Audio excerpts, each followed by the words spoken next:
La première caméra que j'ai touchée, ça devait être une Super 8.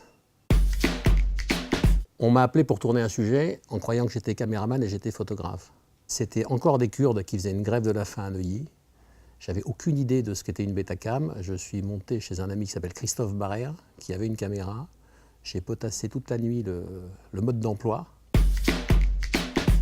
Et le sujet était, on va dire, catastrophique, diffusable mais catastrophique. Donc je crois qu'en montage, on a essayé à peu près tous les boutons de la table de montage, les zooms, les ralentis pour que ça ait un peu de gueule. Et quand j'ai ramené le sujet à Chabalier, il m'a juste dit, tu sais, les micro-cravates, il faut les mettre à l'intérieur parce que les fil pentes, ça fait news, alors que finalement, on est dans du magazine.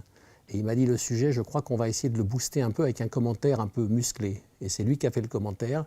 Et je crois que le commentaire était autant haché que les images. Et ce qui est drôle, c'est que, bon, finalement, j'ai enchaîné ensuite les sujets.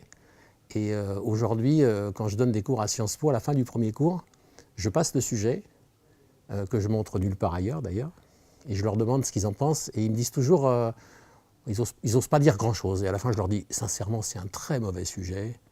Et alors là, tout le monde se lâche, oui, les images, oui, les ralentis, oui, la musique, ce commentaire qui est lourdingue. Et je leur dis, voilà, c'est à l'image, c'est Pascal Manoukian, et au commentaire, c'est Hervé Chabalier, comme quoi il faut bien commencer un jour.